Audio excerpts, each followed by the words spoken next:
அனைவருக்கும் வணக்கம். நம்ம இந்த வீடியோவில் வந்து 2025 பிப்ரவரியில் நடந்த தமிழ் கொஸ்டின் பார்க்கலாம். தமிழ் கொஸ்டினில் இப்போ நியூ சிலபஸ் அடிப்படையில் ஒரு 46 கொஸ்டின் மட்டும்தான் இருக்குது. மற்ற கொஸ்டின்ஸ் எல்லாம் பார்த்தீங்க அப்படின்னா பழைய சிலபஸ் அடிப்படையில் இருக்குது. இப்போ நியூ சிலபஸ் அடிப்படையில் 25 நடந்த எக்ஸாம். இது 2025 பிப்ரவரி மந்த் நடந்த எக்ஸாம்.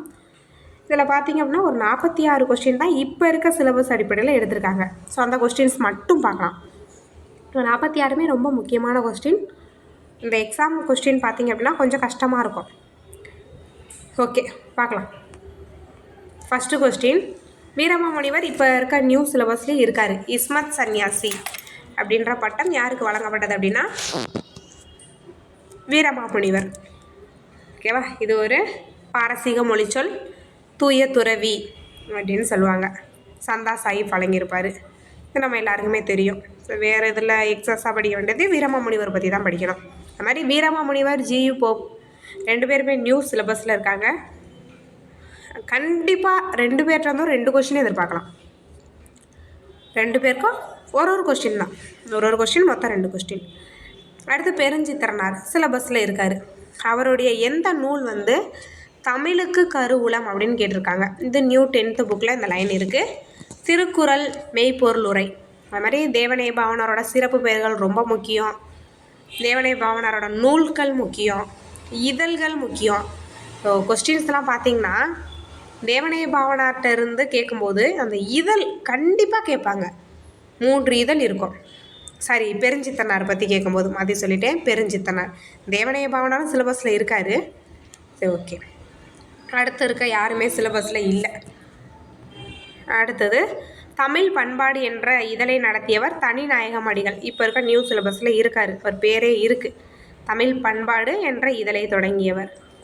ஓகே. அடுத்தது பார்த்தோம் அப்படின்னா அடுத்து எதுவும் சிலபஸில் இல்லை. இப்போ நியூ சிலபஸில் இல்லை, பழைய பேட்டர்னில் இருந்தது. கண்ணதாசன் எழுதாத நூல். கண்ணதாசன் நியூ சிலபஸ்லேயும் இருக்கார். அவரோட நூல் நமக்கு தெரிஞ்சது அப்படின்னா ஈஸியாக கண்டுபிடிச்சிடலாம். அவரோட நூல் இயேசுகாவியம், சேரதாண்டவம், ஆட்டனத்தி ஆதிமந்தி, ஓகேவா, கள்ளக்குடி மகாகாவியம். அவரோட இயற்பெயர் முத்தையா. ஓகேவா, எங்கே பிறந்தார் அப்படின்றது முக்கியம். ஓகே. அடுத்தது பாரதிதாசன் தான் இப்போ நியூ சிலபஸில் இருக்காரே தவிர பாரதியார் இல்லை. இது வந்து பார்த்திங்க அப்படின்னா இந்த மாதிரி பாடல் வந்து நமக்கு இந்த எக்ஸாமில் தான் ஃபஸ்ட்டு கேட்டிருக்காங்க. உறுதி உறுதி ஒன்றே சமூகம் என்று என்னாருக்கு இறுதி இறுதி என்ற சமுதாய உணர்வை பாடியவர் பாரதிதாசன். இந்த கொஸ்டின் திரும்ப வர்றதுக்கான வாய்ப்பு இருக்குது. அடுத்தது திருவிக்காவும் சிலபஸில் இருக்காங்க. பொதுமை வேட்டல், இது கொஞ்சம் ஈஸியான கொஸ்டின். என்ற நூலின் ஆசிரியர் திருவிக்கா.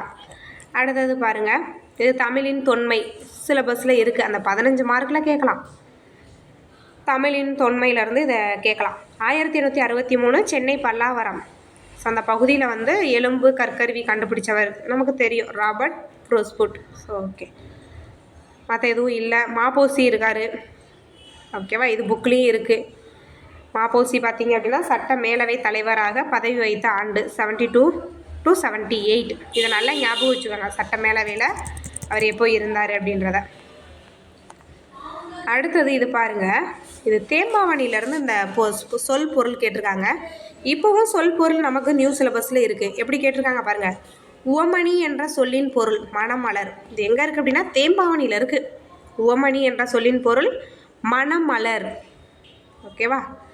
அடுத்து எதுவுமே நமக்கு சிலபஸில் இல்லை.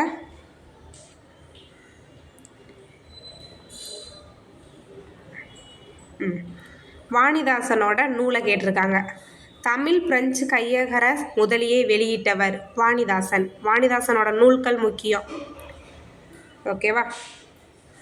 அடுத்தது பார்த்திங்க அப்படின்னா தேம்பாவணிலேருந்து அடுத்து ஒரு கொஸ்டின் வந்திருக்கு. தேம்பாவணிலேருந்து சொல் பொருள்லேருந்து ஒரு கொஸ்டின் வந்துருந்துச்சு. 3 கொஸ்டின் தேம்பாவணிலேருந்து கேட்டிருக்காங்க. பகைசெய் நெஞ்சமும் பற்றலும். இது பார்த்திங்க அப்படின்னா தேம்பாவணிலேருந்து நிறையா கொஸ்டின் கேட்குறதுக்கு வாய்ப்பு கம்மி தான்.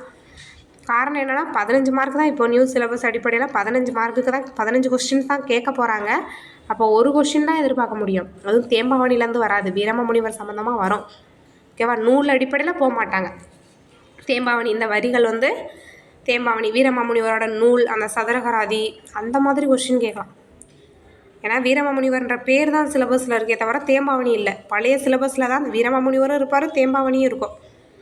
அடுத்தது இந்த கொஸ்டின், இதெல்லாம் பழைய புக்கு கொஸ்டின் 25 வரையும் கேட்டுகிட்டே இருக்காங்க. இது இப்போது சிலபஸ்லேயும் இருக்குது, நியூ சிலபஸ்லேயும் இருக்குது. தமிழ் இலக்கணம் படிக்க படிக்க விருப்பத்தை உண்டாக்குவது என்றவர் ஹெல்லட். முக்கியமான ஒரு கொஸ்டின். பழைய கொஸ்டின் பேப்பர்லாம் எடுத்து பாருங்கள், எல்லா எக்ஸாம்லேயும் இது வந்து உட்காந்துருக்கோம் இந்த கொஸ்டின். ஓகே, அடுத்த கொஸ்டின் வந்து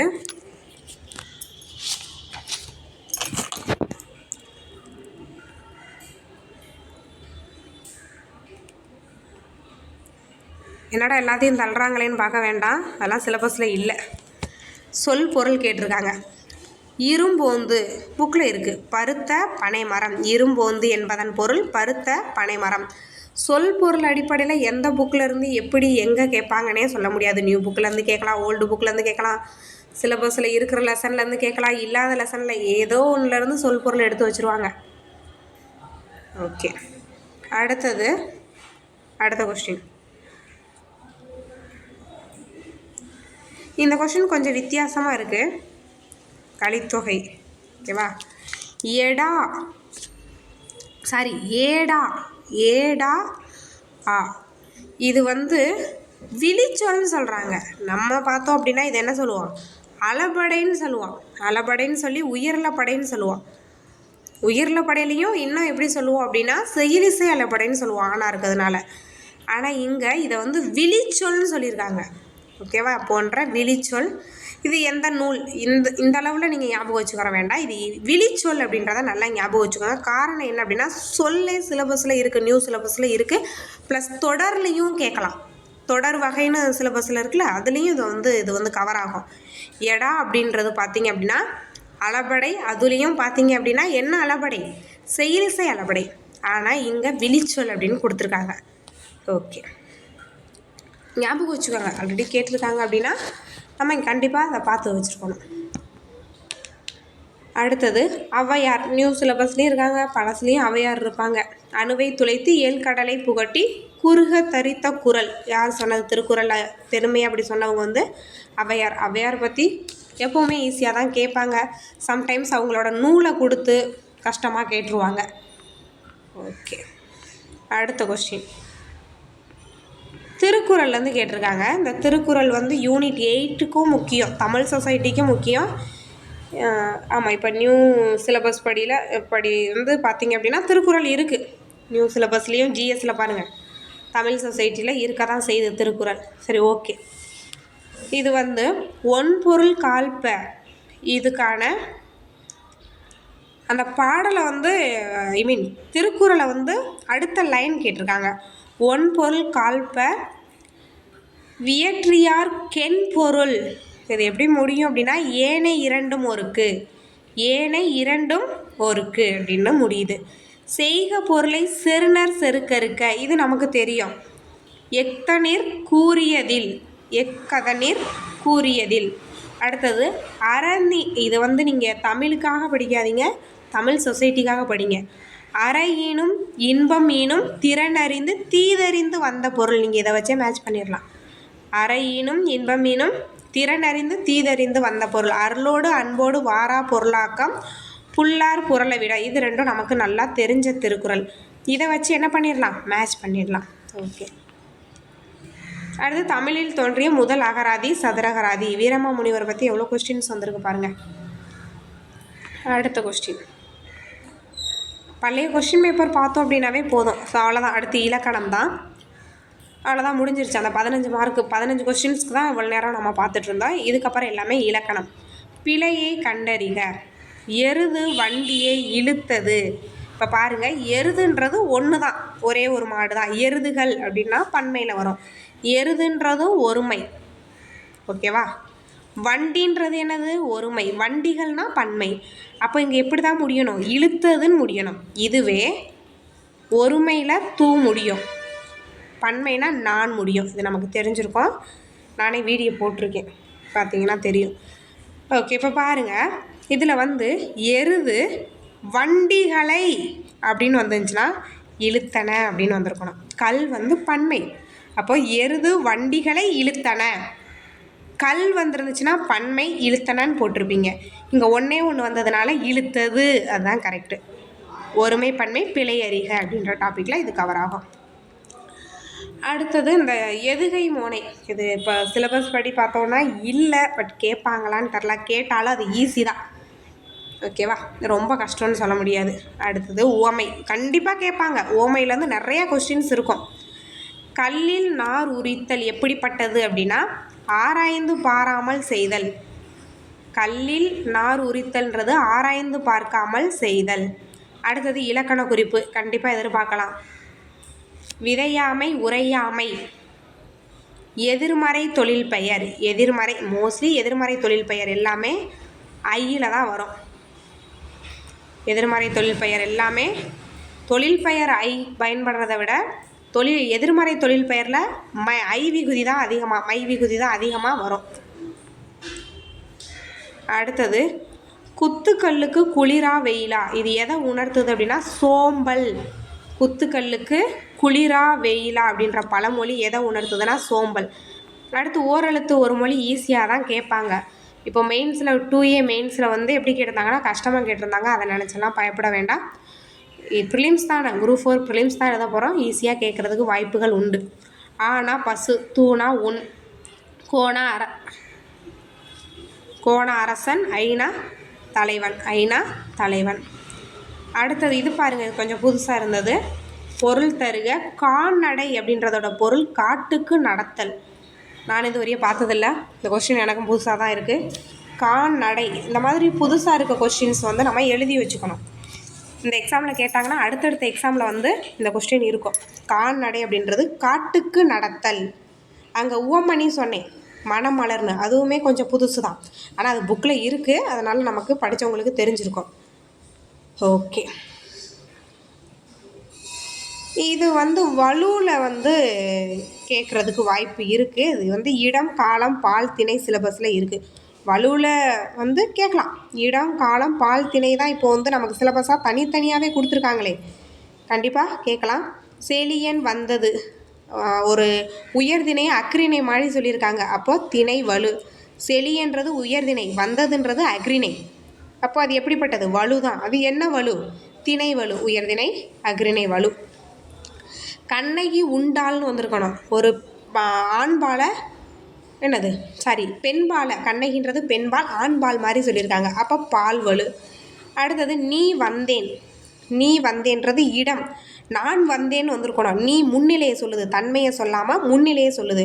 வந்தேன் அப்படின்னா நான் வந்தேன். நான் அப்படின்றது தன்மை, நான்ன்றது தன்மை ஒருமையில் வந்திருக்கணும். இங்கே நீன்றது முன்னிலை ஒருமையில் வந்திருக்கு. அப்போ அது எப்படிப்பட்டதுன்னா இடம்.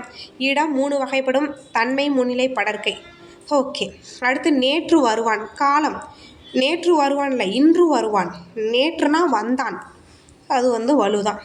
இது சிலபஸில் இருக்குது. இடம் கால் பால் திணை இருக்குது, நல்லா பார்த்து வச்சுக்கோங்க. அடுத்தது இளமையில் கல், அந்த ஒரு பழமொழியை முடிக்கிறாங்க. இளமையில் கல், முதுமையில் இன்பம். கல்லாடம் படித்தவரோடு சொல்லாடாதே, சித்திரமும் கைப்பழக்கமும் செந்தமிழும் நாப்பழக்கம். கற்றோருக்கு சென்ற இடமெல்லாம் சிறப்பு. பழமொழியை நல்லா பார்த்து வச்சுக்கோங்க. ஓகே, அடுத்து என்ன கொஸ்டின் அப்படின்னா கண்ணினை காக்கும் இமை போல. இதுக்கு சரியானது உடனிருந்து பாதுகாப்பது, அருகிலே இருந்து பாதுகாப்பது. அடுத்தது வந்து அவன் திருந்தினான்.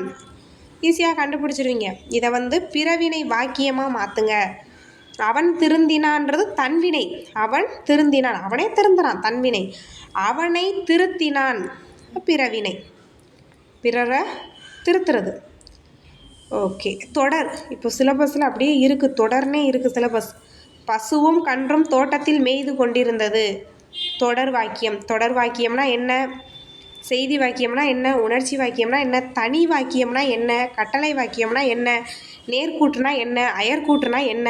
எல்லாமே தொடரில் கவர் ஆயிரும். இதெல்லாம் எங்கே இருக்குது அப்படின்னா பழைய புக்கில் 10th புக்கில் இருக்குது, ஓகேவா?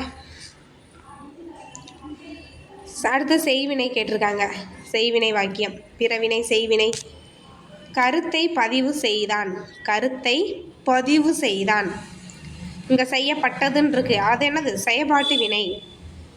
ஓகேவா? செயல்பாட்டு வினை. அடுத்தது பாருங்கள், உறுதுயர். உறுதுயர்ன்றது வினைத்தொகை. உறுதுயர் 3 காலத்துலேயும் வரும். ஓகேவா? வினைத்தொகை. பகைக்கொளல். பகைக்கொளல், பகையை கொளல் 2ஆம் வேற்றுமை தொகை. மறைந்து வந்துள்ளது. மறைந்து வந்துருந்துச்சுன்னா தொகை, மறையாமல் வந்துருந்துச்சுன்னா தொகா. நிறைய பேருக்கு தொகை தொகான்ற வித்தியாசம் தெரியல, தொகை தொகாவை குழப்பிக்கிறாங்க. இந்த வல்லினம் மிகு இடங்களில் தொகையில் எது மிகும், தொகாவில் எது மிகும்னு தெரியாமல் எல்லாத்தையும் சேர்த்து ஞாபகம் வச்சுக்கிறாங்க. ஆஃப்லைன் கிளாஸில் பார்த்தேன். ஸோ அந்த மாதிரிலாம் இல்லை, தொகை வேறு, தொகா வேறு, விரி வேறு, அதெல்லாம் வேறு வேறு. அது மாதிரி உருவும் பயனும் உடன் தொகை வேறு. அடுத்தது அறுகோணம். பண்பு பெயர். என்ன பண்பு பெயர்னா வடிவ பண்பு பெயர். இப்போ இந்த மாதிரி கொஞ்சம் கேட்க ஆரம்பிச்சிட்டாங்க. வடிவமா, அளவா, நிறமா, சுவையா அப்படின்ற மாதிரி கேட்க ஆரம்பிச்சிட்டாங்க. இது வந்து வடிவம். இதுலேயே திரும்பவும் வட்டம் கேட்டிருக்காங்க. வட்டம் வந்து ஆனால் அதுக்கு பண்பு பெயர் மட்டும் கொடுத்துருக்காங்க. வட்டமும் எதில் தான் வரும்? வட்டமும் வடிவ பண்பு பெயரில் தான் வரும். இதே எக்ஸாமில் தான் கேட்டிருக்காங்க. அடுத்து அந்த கொஸ்டின் இருக்குது. ஓகே. சொற்களை ஒழுங்குபடுத்தி சொற்றொடராக்குக. இப்போயும் சிலபஸில் இருக்குது. சேரர்களின் நாடு குடநாடு எனப்பட்டது. சேரர்களின் நாடு. அகரவரிசை. இந்த அகரவரிசை கிட்டத்தட்ட எனக்கு தெரிஞ்சே ஒரு 10-15 எக்ஸாம்லனாலும் கேட்டிருப்பாங்க. புக்கில் இருக்குது, 10th புக்கில் இருக்குது. அடுத்தது வால் அப்படின்ற வேர்ச்சொல்லோட தொழில் பெயர். இப்போ வந்து சிலபஸில் வேர்ச்சொல் அறிக அப்படின்னும் சிலபஸ் இருக்குது. வேர்ச்சொல்லேருந்து வினைமுற்று, வேர்ச்சொல்லேருந்து வினையாளனை பெயர், வேர்ச்சொல்லேருந்து என்னெல்லாம் உருவாகுமோ அது எல்லாமே சிலபஸில் வச்சுருக்காங்க. ஓகே. இதில் வந்து தொழில் பெயர் கேட்டிருக்காங்க. வாழ்க்கை அப்படின்றது தொழில் பெயர். விகுதியை வச்சு கண்டுபிடிச்சிருவீங்க. வாழ்ந்தான் அப்படின்னா வினையாளனையும் பெயர், வாழ்ந்த பெயரச்சம், வாழ்ந்து வினையச்சம், அவ்வளோதான். அடுத்து உலகம். இதுக்கான வேர்ச்சொல் உலகு. இதுவே வந்து ஞாலம் அப்படின்னு கேட்டிருந்தா ஞால். இதெல்லாம் திரும்ப திரும்ப கேட்கக்கூடிய வேர்ச்சொல். அடுத்தது வானம். மயங்கொலி பிழை. ஒளி வேறுபாடு அறிந்து சரியான பொருள் அறிக. இந்த 2 சொல்லி நான் வந்து பார்த்தீங்கன்னா வானம், ஸ்கை. இது வந்து பார்த்தோம் அப்படின்னா வெடி. கன்விக்ஷன், தண்டனை. புக்கில் தான் இருக்குது, வேற எங்கேயும் இல்லை. அடுத்தது மரபு பிழை. நேற்று தென்றல் காற்று அடித்தது இல்லை, வீசியது. இது வந்து மரபு பிழை. அதுக்கு ஏற்ற மாதிரி சொல்லணும். இந்த காற்றுக்கு ஏற்ற வினையை சொல்லணும். அதான் மரபு வினைன்னு சொல்லுவாங்க. காற்று வந்து வீசியது. ஓகே. அடுத்து பொருந்தாதது. பொருந்தாததுக்கெல்லாம் எந்த வார்த்தையை வேணாலும் வைக்கலாம். இது வந்து ஈஸியாக பா வகையில் வச்சு ஒரு இதை வந்து ஒரு ஆப்ஷனை வந்து மாற்றி வச்சுருக்காங்க. அடுத்தது பொருந்தாதது. மூதூர் அப்படின்றது பண்பு தொகையில் வரும். ஈறுபோதல் விதிப்படி ஆதி நீடல் விதிப்படி புணரும், அதை கொடுத்துருக்காங்க. அது வந்து பொருந்தாதது தொழில் பெயர்னு இருக்குது. மூடுபனி வினைத்தொகை தான். தட உரிச்சொற்றொடர் தான். வெந்து வந்திருக்கு, வினையச்சம் தான். அடுத்தது பாருங்களேன், இந்த கொஸ்டின்லாம் நல்ல தெளிவாக கேட்டிருக்காங்க. மற்றொன்று அப்படின்றத எப்படி பிரிக்கலாம்? மற்று கூட்டல் ஒன்றுன்னு பிரிப்போம். அதில் பாருங்களே, நிலைமொழி என்னன்னு கேட்டிருக்காங்க. மற்றொன்றை கேட்கலாம், ஆனால் மற்றொன்றை பார்த்தோன்னே கண்டுபிடிச்சிருவோம். இருந்தாலும் அவங்க என்ன கேட்டிருக்காங்கன்னா, கொஸ்டினை கொடுத்து தெளிவாக கொஸ்டின் கேட்டிருக்காங்க. நிலைமொழி என்ன அப்படின்னு கேட்குறாங்க. அப்போ நிலைமொழின்றது மற்று தான் நிலைமொழி, ஒன்றுன்றது வருமொழி. அப்போ மற்று, மற்றை இது எல்லாமே எதில் வரும்? இடைச்சொல்ல வரும். இடைச்சொல்ல வல்லினம் மிகும். உரிச்சொல் எழுவாய் பெயரச்சத்துலலாம் மிகுமா மிகாதான்னு கமெண்ட் பண்ணுங்கள். ஓகேவா?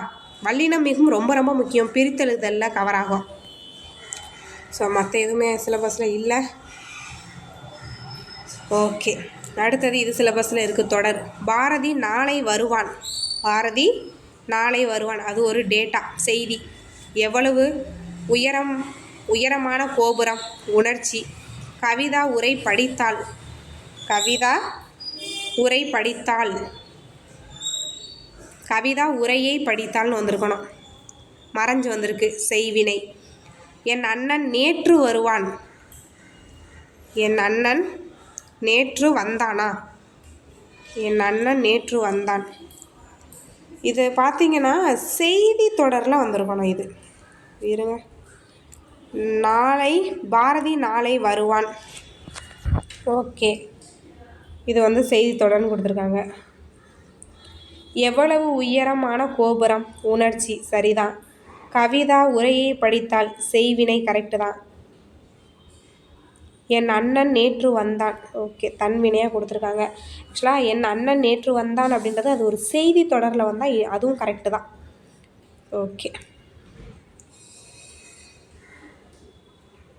வட்டம் சொன்னேன் இதை கேட்டிருக்காங்கன்னு. வட்டம்ன்றது பண்பு பெயர். என்ன பண்பு பெயர்? வடிவ பண்பு பெயர். இந்த மாதிரி கேட்க ஆரம்பிச்சிட்டாங்க அப்படின்னாவே நம்ம அலர்ட் ஆயிடணும். என்ன என்ன அப்படின்றத தேடி கண்டுபிடிச்சி படிக்கணும். இது வந்து அகர வரிசை. அகர வரிசை. அடுத்தது வை. இதுக்கான ஓரெழுத்து ஒரு மொழி புல். இதுவும் புக்கில் இருக்கிறதான். ஓகே, அடுத்தது இதை பாருங்களே. இந்த ஒரு தொடரை கொடுத்துட்டு அதை வந்து எதிர்மறையாக மாற்ற சொல்கிறாங்க. மணிமேகலை செல்வ வாழ்க்கை விரும்பியவள். அப்போ எப்படி வரும் அப்படின்னா, மணிமேகலை செல்வ வாழ்க்கையை விரும்பியவள் அல்லல். இது எப்படிப்பட்டது அப்படின்னா ஒருமை பன்மை தான். விரும்பியவள் அல்லல் படற்கையில் வரும். பழைய வீடியோலேயே நான் சொல்லியிருக்கேன். அவள் அவள் அல்லல்னு வரணும். அவள் அல்லல். இதுவே அவன்னா அல்லன்னு வரணும். ஓகேவா? இதுவே அவர்னா அல்லர்னு வந்திருக்கணும். அவர்கள்னாலும் அல்லர் தான். இதே வந்து அதுனா அது அன்று. அத்து அன்று தான். அத்து அன்று. அவைனா அல்ல. அவை அல்ல. இது எல்லாமே எதில் வரும்? படற்கையில் வரும். அதன் அடிப்படையில் அதை கொடுத்துருக்காங்க. அவள் அல்லல். அவள் இல்லை, அதை விரும்பலை. விரும்பியவள் அல்லல். ஓகேவா? இங்கே விரும்பினான்னு கொடுத்துருக்காங்க. அப்போ விரும்பியவள் அல்லல். இதான் வந்து கரெக்டு. அல்லில் அல்லில் அல்லீர் இதெல்லாம் வந்து முன்னிலையில் வரும். அல்லோல் நாம்னு வந்தால் அல்லோம்னு வரும். ஓகேவா? இதுதான் வந்து ஆப்ஷன் ஏ தான் கரெக்டு. அடுத்தது விசனம் கவலை. இது நமக்கு தெரியும். விசனம் கவலை. ஸோ இந்த 25 நடந்த எக்ஸாமில் தமிழில் ஒரு 46 கொஸ்டின் வந்து நியூ சிலபஸ் அடிப்படையில் கேட்டிருக்காங்க. நான் எல்லாமே சொல்லிட்டேன் எப்படி கேட்டிருக்காங்க. நமக்கு வந்து ஒரு ஐடியா அப்படின்னாவே பழைய கொஸ்டின் பேப்பர் மட்டும்தான், வேறு எதுவுமே இல்லை. 24 நடந்த கொஸ்டின் ப்ளஸ் 25 23 லாஸ்ட்டில் நடந்த கொஸ்டின், இதை மட்டும் பார்த்தோம் அப்படின்னாவே போதும். ஏதாவது டவுட் இருந்துச்சுன்னா கேளுங்கள்.